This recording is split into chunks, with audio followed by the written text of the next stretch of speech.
On this episode of Living with a Classic, we'll be reassembling and getting the head ready to go back onto the block.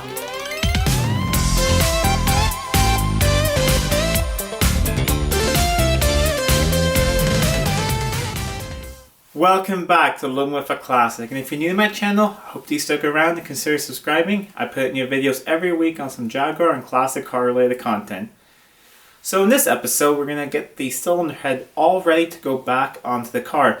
It's still in pieces, but it's all been cleaned up. So the valves need to go back in, new valve stem seals, then I need to put in all the new shims and the camshafts. So there's a lot that has to be done before the head is ready to go back onto the car. A lot of things I show in this video I've already shown in some previous videos, so I'll put a link to them down below, and I'll try to put some cards to pop up above, like how to use the valve compressor and what I've done previously to the head. So if you haven't seen any of my previous videos, make sure to check out the description down below, and I'll have a list of all of the videos of things I've done to the head before. So let's head on over and have a look at it. So here's the cylinder head after it's been all cleaned up. I got rid of all the gunk over it. Also got rid of any residue left from lapping the valves. I also cleaned up the mating surface that you'll see later on the other side where the gasket will sit, so that's really nice and clean as well. I've also chased the threads for spark plugs because 4 out of them had at some point been cross-threaded on the engine, so that sucked, but I was able to save all the threads, so really happy about that. Just chased them and now spark plugs going really easily by hand. Here are all the valves, which I of course lapped in a previous video. I'll put a link to that up above if you want to see how I lapped the valves. After that, I've just cleaned them all up, cleaned up the valves, get rid of any old oil deposit on them, cleaned up all the, let's see, up here, all the keepers as well, and just cleaned everything off. Here are the new valve stem seals that I'll put in place.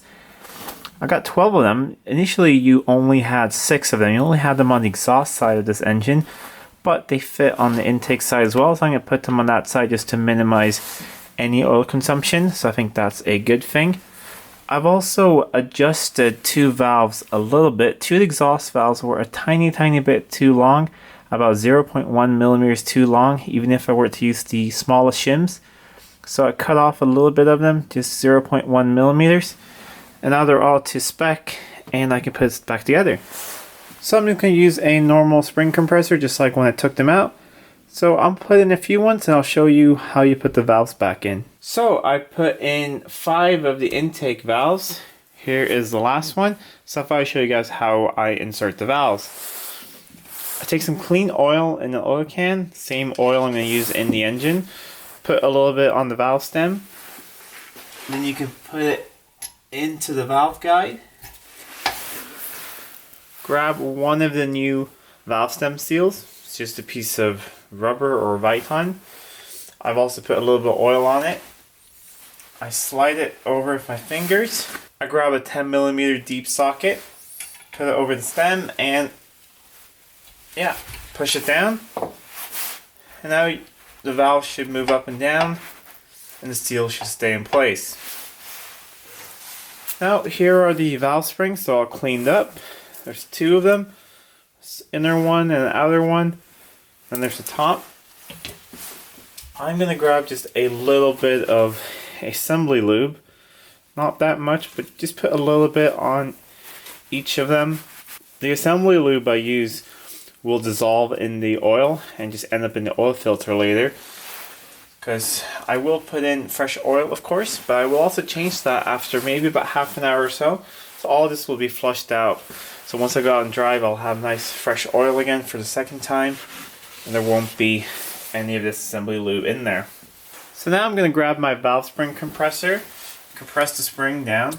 It's basically the exact same thing I did when I removed the valves. So I'll put a link to that video up above and down below if you want to see when I removed all the valves and examined the head. Now the spring is compressed. You can see the stem sticking up. Now you put these little keys or these little keepers in there. And that's really the tricky part of this. I found if you put a little bit of grease or when I'm using assembly lube on them, they'll stick a little bit better.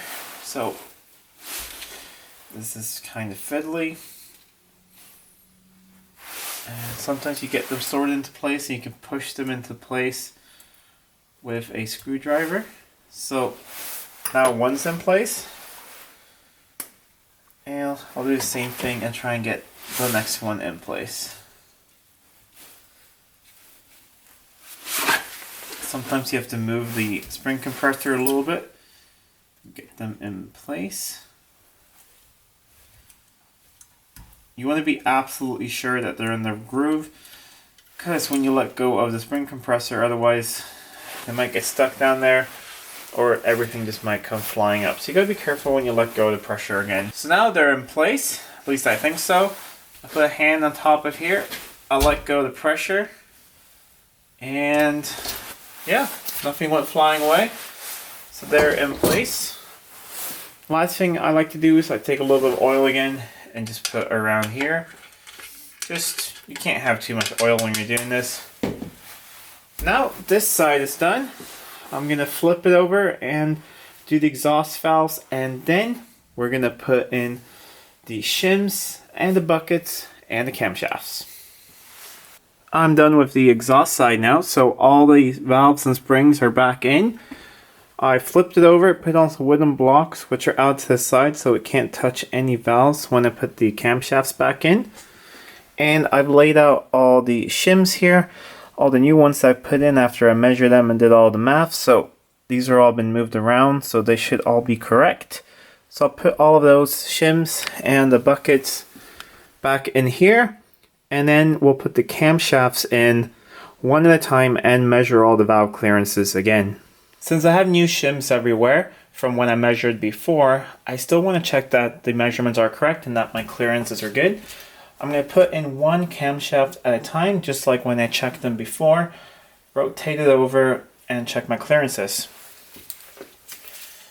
So I'll take some of the same assembly lube and just put it on the bearing surface or the journals of the camshaft.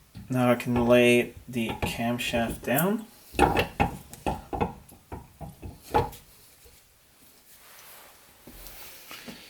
Then I'll put the caps on. I've kept all the caps in the correct order that I took them off, so they're going back exactly where they went on before. So now I'm going to torque these down a little bit at a time.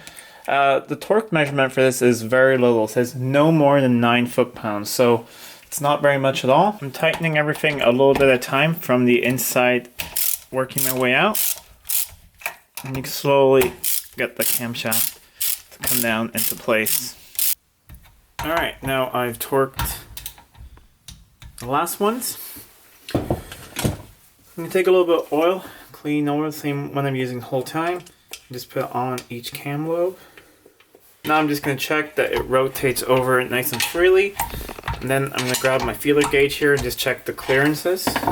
So this is 12 thousandths. It's no problem. No problem. No problem there. Rotate it a bit more.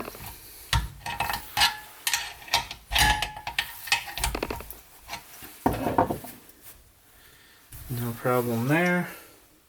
No problem there. And I think I have that one left, I think. And no problem there either. So that's really good. Now I'm going to take this camshaft off and do the exact same thing on the other side. Make sure that the tappets are good. And then it's time to install the camshafts for the last time. So I checked the exhaust cam also, and everything's perfect within spec. So I lined it up with the notch pointing straight up. I put the intake cam back in, also with the notch pointing straight up. Torqued everything down again. So now that's done. Everything is set and it's ready to go back onto the car finally, but that will be in the next episode. That's it for this episode. So the head is all ready to go back in the car. Getting really close now, which is good because it's the beginning of March here. And by the end of March, I kind of booked a bit of an outing with this car. I'm going to go away for the weekend with my wife, and it'd be fun to use this car. So I have to work now every single day to try and get this thing back together. So in the next few days, you should see an episode of the head going back on the car, getting all torqued down and putting the cam chain or the sprockets back on the camshaft. And then after that, it's a lot of cleaning up of ancillaries and putting that in place and hopefully firing it up very soon. So that's something to look forward to.